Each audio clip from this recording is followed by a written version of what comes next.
홍지은의 사연 라디오 지금 시작합니다. 안녕하세요.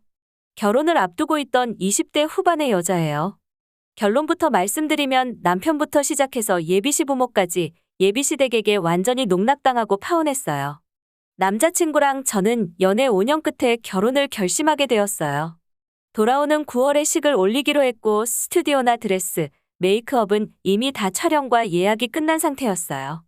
20년에 올리려고 했던 결혼식이 코로나 때문에 밀리고 밀려서 드디어 올가을로 거의 최종 확정이 된 거였어요.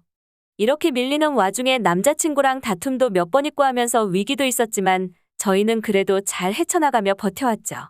날짜가 확정되면서 청첩장까지 픽스해서 주문도 들어간 상태예요.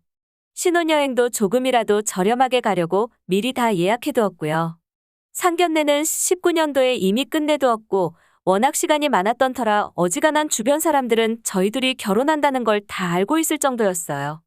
저는 시간이 더 생겨서 작년 말까지 대략 8천만 원 정도를 모았고 남자친구는 재수의 군대에 여러모로 취업이 늦어져서 3,500만 원 정도 모았다고 했어요. 뒤늦게 취업해서 한 푼도 못 모으는 사람들도 있고 여전히 취업을 못한 사람들도 있었기에 남자친구가 돈을 얼마를 모았건 저한테는 크게 중요하지 않았어요. 어쨌든 모으려는 의지도 있고 취업이 조금 늦었지만 그만큼 탄탄한 기업에 들어갔기 때문에 기다린 보람이 있기도 했고요. 둘 다 직장이 판교 쪽에 있어서 직장 근처에서 작은 원룸 생활을 하고 있었어요. 결혼을 함에 있어서 가장 큰 신혼집과 혼수, 예물예단 등 큰돈 들어가는 것들이 정해지지 않은 상태여서 불안한 마음이 있었어요. 아시는 분들은 아시겠지만 판교도 서울 못지않게 너무 비싸더라고요.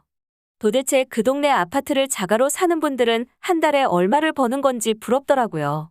알아보면 알아볼수록 우울해지고 우리는 아직 결혼 준비도 안 됐는데 말도 안 되는 비용으로 결혼을 하려고 하는 건 아닐까 하는 생각도 들었고 여러모로 힘들었는데 때마침 예비시댁에서 먼저 신혼집에 대해서 얘기를 꺼내셨어요. 노원에 살고 계시던 예비시부모님께서 집을 팔고 남양주로 이사 가실 예정이라면서 남는 차액으로 아파트는 너무 비싸고 신축 빌라를 구해주고 싶은데 어떻겠냐고 물어보시더라고요.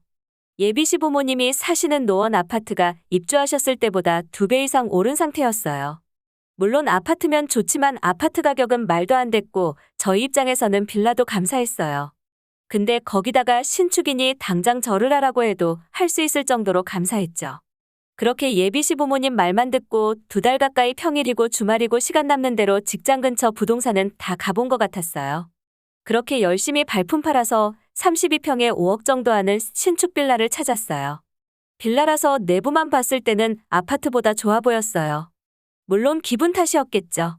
예비 시부모님한테도 조심스럽게 말씀드렸는데 딱 좋다며 바로 계약하자고 하시더라고요. 그러면서 저희 돈은 안 받을 테니까 그 돈으로 가전이랑 가구 채워넣고 부지런히 돈을 모으라고 해주셨어요. 그때까지만 해도 내가 전생에 나라라도 구한 건가 이런 시부모님도 계시구나 했네요. 어차피 저희 돈도 아니기도 했고 시간도 안 나서 예비 시어머니 명의로 일단 계약을 했어요. 세금부터 입주 청소까지 저는 아무것도 신경 쓸 게 없었어요. 명의는 식 올리고 나서 천천히 돌려주신다고 하는데 제 돈이라고는 한 푼도 안 들어간 상태여서 그것까지 제가 왈가왈부할 수 있는 입장은 아니었어요. 그리고 제가 그때는 예비 시부모님 2분을 맹신하기도 했고요. 신혼집 때문에 저희 친정에서도 감사하다며 예비 시부모님 선물로 시계랑 코트를 사서 보내드렸어요. 그 2개만 샀는데도 거의 2천만 원 정도 하더라고요. 그 이후에도 저희 부모님이 몇 번을 연락드려서 감사하다고 했는지 모르겠어요. 그래서 남자친구하고 예비 시부모님 이사 가시는 날 휴가 내고 가서 이사 도와드린다고 했더니 극구사양하시더라고요. 남자친구도 그럴 필요 없다며 말렸고요. 모두가 그렇게 얘기하기도 했고 업체 부르신다는데 제가 가서 얼마나 큰 도움이 될까 싶어서 알았다고 짐 정리 끝나면 놀러 가겠다고 말씀드렸어요. 근데 이사날 잔금 처리하는데 문제가 생겨서 노원집은 빼줘야 하는데 남양주 집에 바로 못 들어가게 되었다고 하시는 거예요. 이제는 가족이나 마찬가지니까 너무 걱정이 되었어요. 그때 때마침 생각난 게 판교에 계약한 빌라가 생각났어요. 급한 대로 판교로 짐을 옮겨두시고 천천히 생각해 보시는 게 어떻겠냐고 말씀드렸어요. 어차피 원룸 계약도 올해 말까지여서 시간이 있었거든요.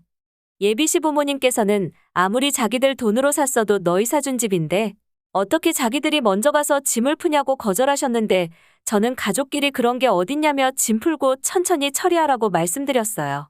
이 모든 게 시댁의 계략이었는데 그걸 눈치채지 못하고 멍청하게도 제가 스스로 확인사살까지 한 거였어요. 솔직히 3명이 작정하고 제 통수를 치려고 드는데 제가 어떻게 알아차릴 수 있겠어요. 그 다음 날은 연락이 와서 이중계약 사기당하신 것 같다며 계약금만 날리게 생겼다며 죽는 소리를 하셨어요. 그때는 얼마나 걱정됐는지 몰라요. 일단은 아직 시간이 있으니까 경찰에 신고부터 하시고 천천히 알아보시라고 말씀드렸어요. 그렇게 예비시 부모님께서 신혼집에서 살림을 시작하시게 되었어요. 그렇게 한 달 정도 지났을 때부터 제가 이상하다는 걸 느꼈어요. 언제부터인가 예비시 부모님과 통화를 할 때면 계약금 5천만 원이 절대 작은 금액이 아닌데도 목소리에서 긴장감이나 걱정 이런 게 아무것도 안 느껴지고 오히려 여유와 태평한 톤처럼 들리더라고요. 항상 말로만 빨리 해결해야 하는데 경찰서에서 연락이 없다며 두루뭉술하게 말을 돌리시더라고요.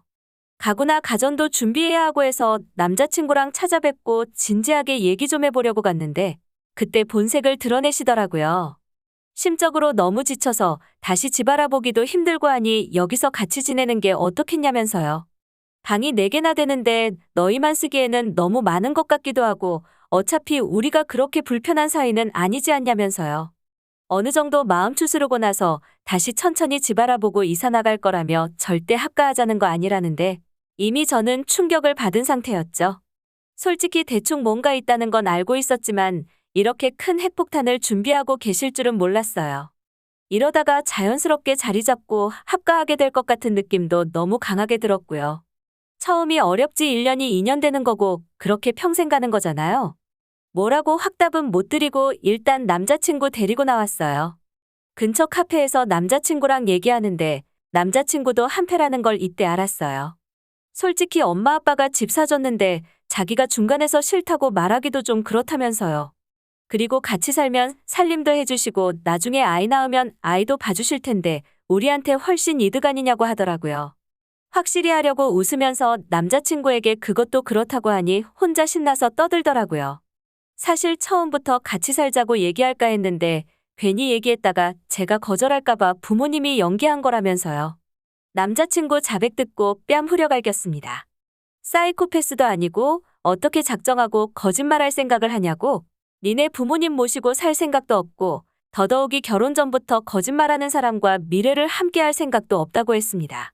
당황한 남자친구는 뒤늦게 미안하다며 저를 붙잡길래 지금 우리 파혼한 거고 헤어진 거니까 이제부터 내 몸에 손대면 성추행으로 경찰 부를 거라고 했어요.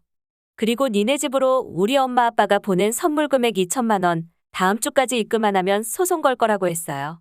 그날 남자친구네 식구들한테서만 29통 전화가 왔는데 하나도 안 받았어요. 소름 끼치는 연기톤의 목소리는 더 이상 듣고 싶지도 않았고요. 카톡으로만 다시 한번 똑같이 얘기해줬습니다. 다음 주까지 입금 안 되면 내용 증명 날리고 아주 영혼까지 털어버릴 거라고요. 집 팔고 남은 돈은 현찰로 쥐고 있었는지 시계랑 코트 비용은 다 회수했어요. 스드메 예약하면서 제 돈 들어간 게 200만 원 정도였는데 이것 때문에 더 스트레스 받고 싶지도 않고 해서 그냥 다 취소해버렸습니다. 그냥 인생교육비라고 생각하려고요. 내일 모레 30이지만 또 하나 배웠네요. 공짜는 다 이유가 있다는 것을요. 홍지은의 사연 라디오. 오늘 이야기 여기까지입니다. 재미있게 들으셨다면 구독과 좋아요 부탁드립니다.